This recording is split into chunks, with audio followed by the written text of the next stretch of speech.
Terjadinya reaksi terang itu di dalam kloroplas, tepatnya di membran tilakoid atau di granum atau di grana, seperti pada gambar di samping ini. Nah, reaksi terang ini tentunya membutuhkan yang namanya cahaya matahari. Cahaya matahari ini digunakan sebagai energi penggeraknya.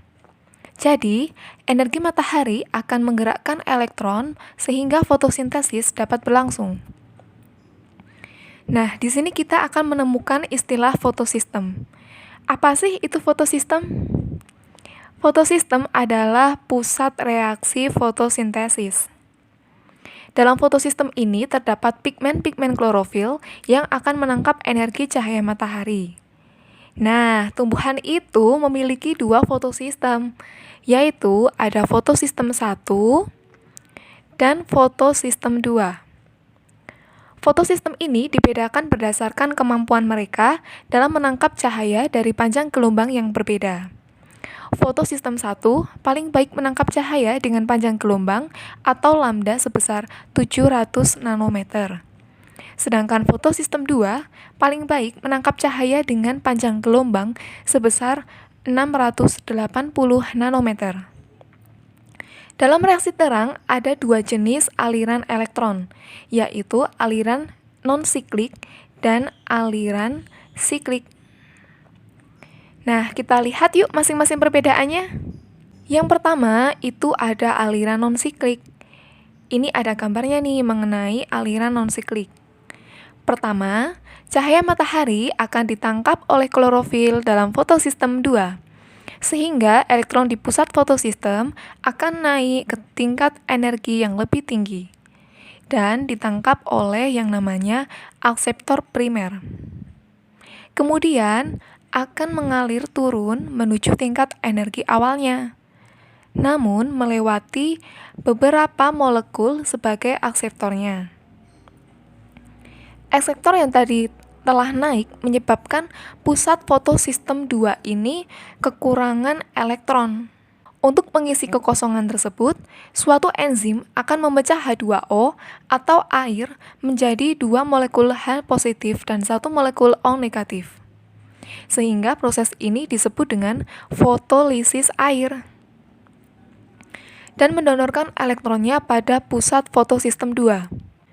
Kemudian, dua molekul O negatif tadi akan bersatu dan berubah menjadi oksigen yang nantinya akan dilepas oleh tumbuhan.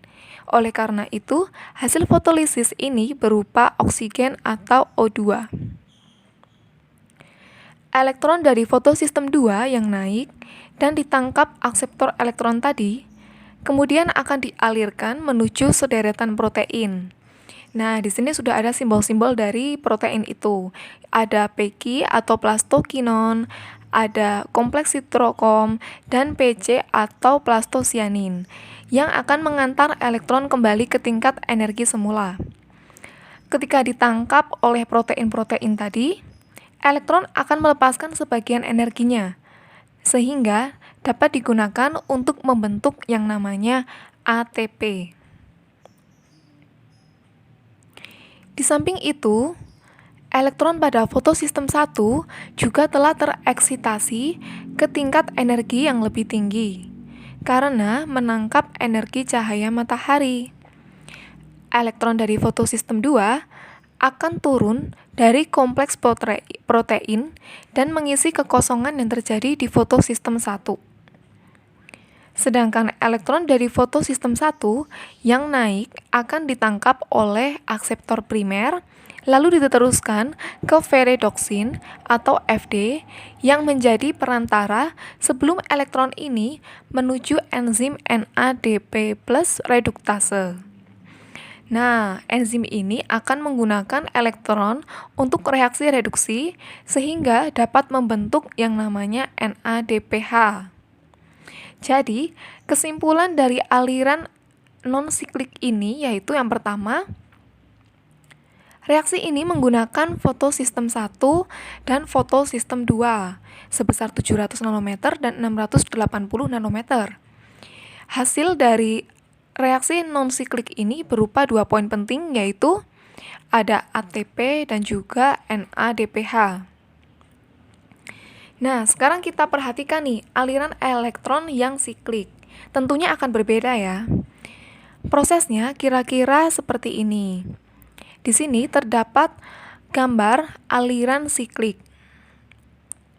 Energi cahaya akan menggerakkan elektron pada fotosistem 1 sehingga naik ke tingkat energi yang lebih tinggi.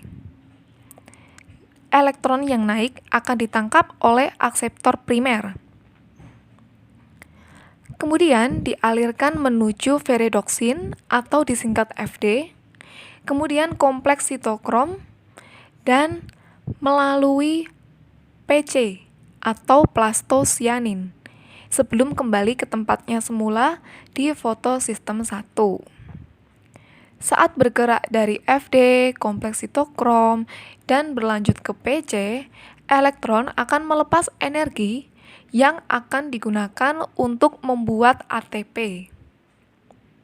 Nah, berikut adalah kesimpulan dari reaksi terang fotosintesis, yaitu reaksi terang menggunakan cahaya matahari sebagai energi penggerak elektron. Kemudian, H2O sebagai pendonor elektron akan dipecah dan menghasilkan oksigen sehingga disebut sebagai fotolisis air. Hasil aliran elektron non-siklik yaitu berupa 2 poin penting, yakni ATP dan NADPH.